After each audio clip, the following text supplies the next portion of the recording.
5వ తరగతిలోని 8వ పాఠం ఇట్ ఈజ్ పండగ. సో చిత్రం చూడండి, ఆలోచించి మాట్లాడండి అన్న దాని కింద చిత్రంలో ఏం జరుగుతుంది, ఎవరెవరు ఉన్నారు, మీరు జరుపుకునే ఒక పండగ గురించి చెప్పండి అనే 2 ప్రశ్నలు ఇచ్చాడండి. అలానే కవి పరిచయం. గిడుగు వెంకట రామమూర్తి 1863 సంవత్సరం 8వ నెల 29వ తారీఖున ఈయన జన్మించారు. అలానే 1940వ సంవత్సరం జనవరి నెల 22వ తారీఖున ఈయన మరణించారు. ఆధునిక తెలుగు భాష ప్రవక్త, ప్రజల జీవితానికి దూరంగా ఉన్న గ్రాంధిక భాష స్థానంలో ప్రజల వాడుక భాషకు పట్టం కట్టినటువంటి యోధుడు. తన జీవితకాలం వ్యావహారిక భాషా ఉద్యమానికి, గిరిజన విద్యాభివృద్ధికి కృషి చేసిన వారు గిడుగు వెంకట రామమూర్తి గారు. సవరల కోసం సవర భాషా మాధ్యమంలో తొలి పాఠశాల నడిపారు. సవర పాటలు, కథలు సేకరించి సవర వాచకాలు రూపొందించారు. సవర ఇంగ్లీష్ నిఘంటువును రూపొందించడమే కాక సవర భాషలో మౌలికమైనటువంటి పరిశోధన చేశారు. సవరల కోసం సవర వ్యాకరణం రచించారు. భారతదేశంలో తొలితరం మానవ శాస్త్రవేత్తల్లో ఈయన ఒకరు. బాలకవి శరణ్యం, ఆంధ్ర పండిత బిషక్కుల భాషా భేషజం మొదలైనటువంటి గ్రంథాలు రచించారు గిడుగు వెంకట రామమూర్తి గారు.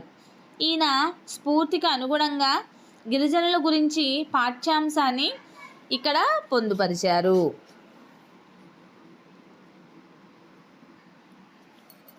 ఇక ఇట్ ఈజ్ పండగ పాఠ్యాంశము. విజయవాడ నుంచి క్రాంతి, అక్షయలు కుటుంబ సభ్యులతో కలిసి పాడేరు వచ్చారు. అక్కడ వాళ్ళ పెదనాన్న ఉద్యోగం చేస్తున్నారు. ఇంటికి వెళుతుంటే దారిలో డప్పులు, తుడుములు, కొమ్ముబూరు మొదలైనటువంటి వాయిద్య శబ్దాలు వినపడ్డాయి. క్రాంతి అన్నాడు, పెదనాన్న ఏమిటా సందడి అని అడిగాడు క్రాంతి. పెదనాన్న అన్నాడు, వాళ్ళు ఇట్ ఈజ్ పండుగను చేసుకుంటున్నారు. దీన్నే కొంతమంది గిరిజనులు విటీజ్ అని కూడా అంటారు అన్నాడు పెదనాన్న. అక్షయ, ఇట్ ఈజ్ పండగ అంటే ఇటుకలు పెట్టి చేస్తారా అని అడిగింది అక్షయ పెదనాన్ని. క్రాంతి, ఇలాంటి పండగ గురించి మేము ఎప్పుడూ వినలేదు, దీన్ని ఎవరు చేసుకుంటారు అని అడిగాడు. పెదనాన్న, విశాఖ, విజయనగరం జిల్లాల్లో మన్యం వాసులు చేసుకుంటారు. అక్షయ, ఎప్పుడు చేస్తారు? పెదనాన్న, మార్చి లేదా ఏప్రిల్ నెలలో చేస్తారు.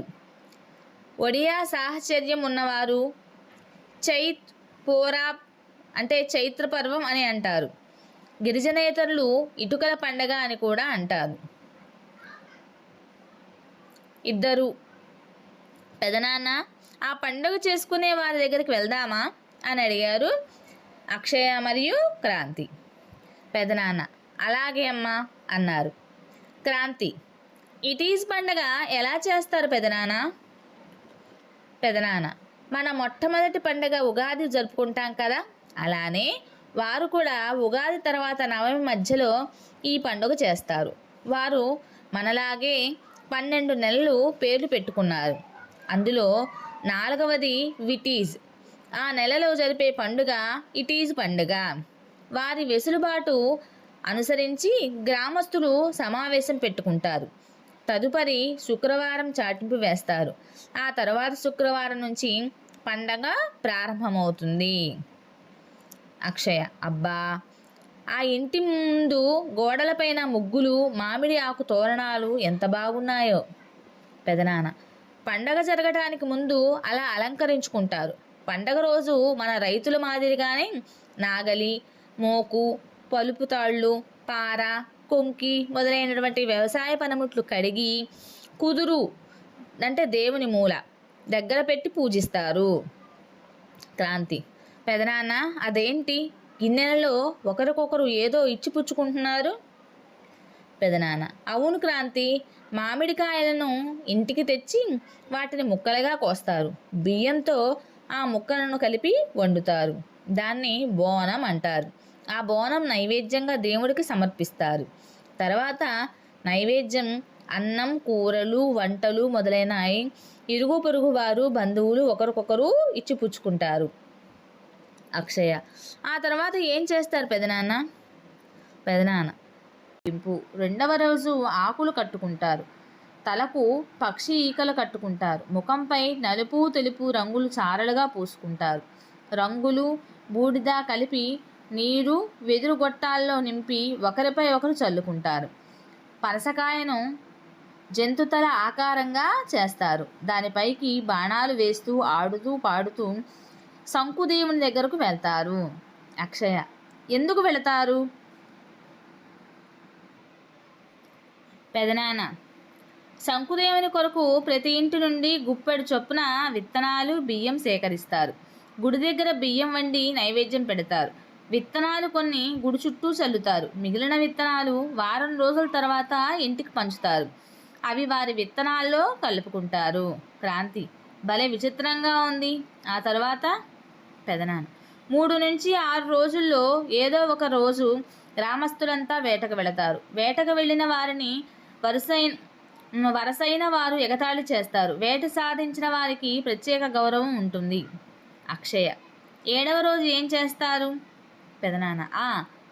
ఆ చివరి రోజున మారు ఇటీజ్ లేక నూరు ఇటీజ్ అంటారు. ఆ రోజు దారికి అడ్డంగా వెదురు బొంగు కడతారు. వెదురు గొట్టాలతో పోయే వారిపై నీళ్లు చల్లుతారు. వెదురు కర్రకు తాళ్ళని కట్టి ఊయలలాగా చేసి ఊగుతారు. అక్షయ, క్రాంతి. చాలా బాగుంది పెదనాన్న వీరి పండుగ.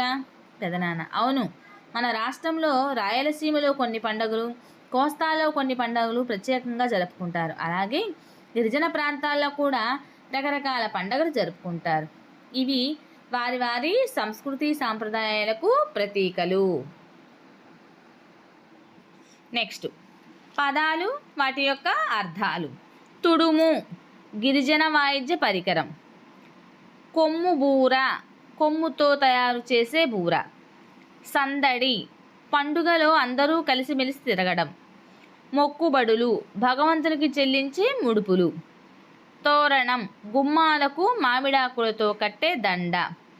కుదురు కుండలు కదలకుండా నిలిపే గుండ్రని అమరిక. హేళన ఎగతాళి. తింస కోయ గిరిజన నృత్యాలు. అటక చిన్న మిద్దె. రోడ్డు కునుసు గ్రామ రోడ్డ కనుసు గ్రామ ఊరేగింపు. నెక్స్ట్ క్రింది పేరాను చదవండి. ఇచ్చిన ప్రశ్నలకు సమాధానాలు రాయండి. అలానే వినడం, ఆలోచించి మాట్లాడడం కింద కొన్ని ప్రశ్నలు ఇచ్చారు.